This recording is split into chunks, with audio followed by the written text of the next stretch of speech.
கிறிஸ்து இயேசுவில் அன்பிற்கினிய சகோதரர்களே, சகோதரிகளே, மார்க்கு நற்செய்தியிலே இருந்து ஒரு சிறிய பகுதியை நாம் வாசிக்க கேட்டோம். மார்க்கு நற்செய்தியினுடைய சிறப்பு என்னவென்று சொன்னால், ஏறக்குறைய ஒரு 3 இடங்களிலே 2 நிகழ்வுகள் வரும். ஆனால் இரண்டும் வெவ்வேறு நிகழ்வுகளாக இருக்கும். அந்த நிகழ்வுகளை இணைக்கின்ற ஒரு கருத்து இருக்கும். இதை ஆங்கிலத்திலே அழகாக சொல்கிறார்கள், sandwich stories are sandwich events, incidents என்று சொல்கின்றார்கள். ஏன் என்று சொன்னால், சாண்ட்விச் என்று சொன்னால் 2 அப்பத்துண்டுகள் இருக்கும். இந்த 2 ரொட்டி துண்டுகளையும் இணைக்கின்ற ஒன்று நடுவிலே இருக்கும். மேலே ஒரு துண்டு, கீழே ஒரு துண்டு, அதை இணைக்கின்ற ஒரு ஜாம், பட்டர் அல்லது ஏதாவது ஒன்று இருக்கும். இந்த அடிப்படையில் தான் இன்றைய நற்செய்தியும் நாம் பார்க்க வேண்டும். இதற்கு முன்பாக வந்த நற்செய்தியிலே 5ஆம் அதிகாரம், அதற்கு முன்பாக வந்த 4ஆம் அதிகாரம், பிறகு இது போன்ற 3 நிகழ்வுகளிலே நாம் பார்க்கலாம். 5ஆம் அதிகாரத்திலே ஆண்டவர் இயேசுவை யாயீர் ஜெபக்கூடத்தினுடைய தலைவர் வந்து கெஞ்சுகின்றார், தன்னுடைய மகளை குணமாக்க வேண்டும், அவர் இப்பொழுது இறந்து கொண்டிருக்கின்றார் என்று சொன்னார். ஆனால் அவ்வாறு அவர் போய்கொண்டிருந்த பொழுதே பெரும்பாடு உள்ள ஒரு பெண்மணியை அவர் குணப்படுத்துகிறார். ஆக 2 நிகழ்வுகள் அங்கே நடைபெறுகிறது. அந்த 2 நிகழ்வுகளையும் இணைக்கின்ற ஒரு கருத்தும் அங்கே இருக்கிறது.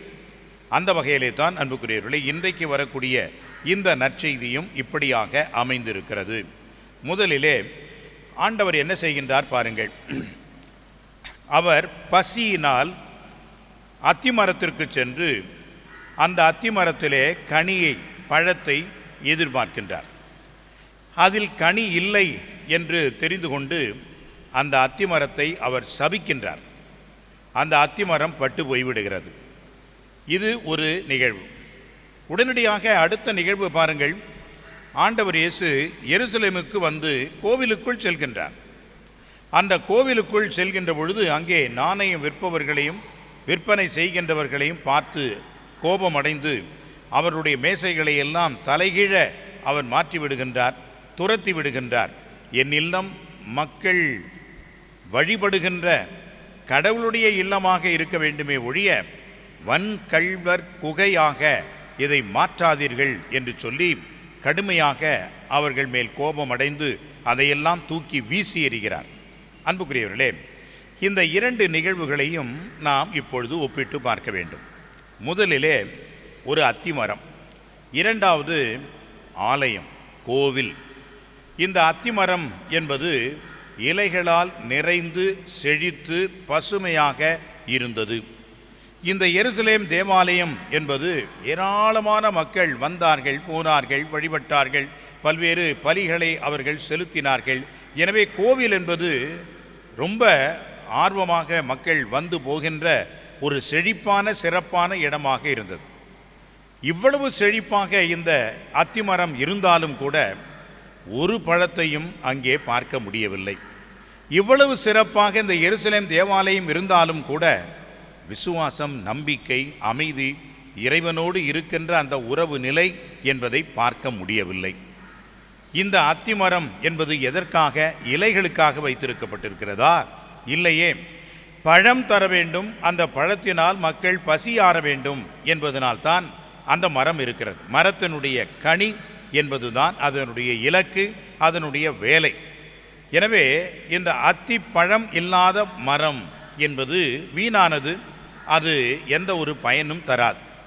அதேபோன்று இந்த ஆலயம் என்பது அவர்களுக்கு வியாபாரம் செய்கின்ற ஒரு வியாபார கூடமாக அமைந்ததா, அல்லது இறைவனுக்கென்று வழிபாடு செய்யக்கூடிய ஒரு இடமாக, அமைதியின் இடமாக, இல்லமாக இருந்ததா என்று சொன்னால் அவர்களுக்கு வியாபார ஸ்தலமாகத்தான் இருந்தது.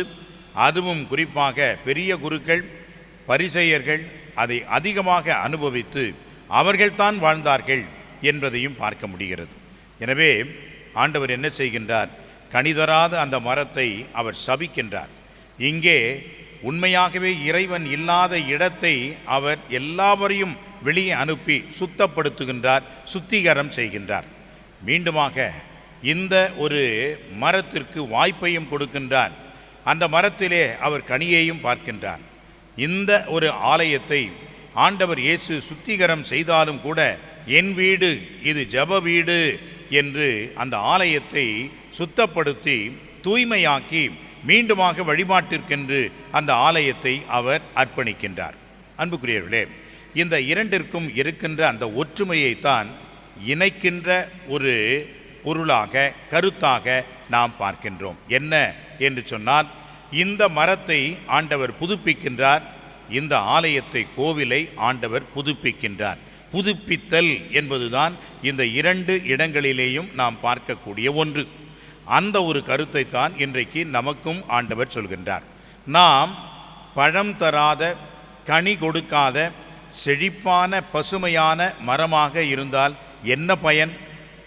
அது ஒரு அலங்காரமான ஒரு மரமை ஒழிய அர்த்தமான ஒரு மரமாக இருக்காது. நாம் நம்முடைய வாழ்விலே திருப்பலிக்கு வருகிறோம், மற்ற எல்லா சடங்குகளையும் எல்லா திருப்பலிகளிலும் கலந்து கொள்கிறோம், ஜெபமாலை ஜெபிக்கின்றோம், குடும்ப ஜெபம் செய்கின்றோம்.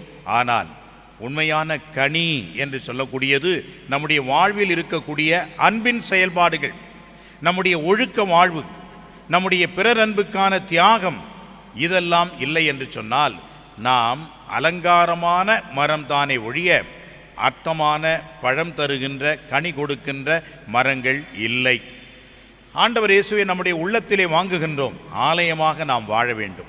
மாறாக ஆலயத்திற்கு வந்து அமைதியாக இருந்துவிட்டு நாம் திரும்பி செல்கின்ற பொழுது நாமே ஆலயமாக திரும்புகின்றோம் என்பதை உணர்ந்து நாம் ஆலயமாக வாழவில்லை என்று சொன்னால், அந்த ஆலயத்தின் வழியாக இறை பிரசன்னத்தை பிறருக்கு நாம் கொடுக்கவில்லை என்று சொன்னால், ஆண்டவர் இயேசு நம்முடைய இந்த உள்ளத்தை சுத்திகரம் செய்ய வேண்டும் என்றுதான் விரும்புகின்றார். தூய்மையாக்க வேண்டும், புனிதமாக்க வேண்டும் என்றும் விரும்புகின்றார். எனவே அன்புக்குரியவர்களே, நாம் கனி தருகின்ற மரங்களாக, இறை அனுபவத்தை கொடுக்கின்ற ஆலயமாக, கோவிலாக மாற வேண்டும் என்று இறை விருப்பத்தோடு நாமும் இறைஞ்சு கொண்டாடுவோம்.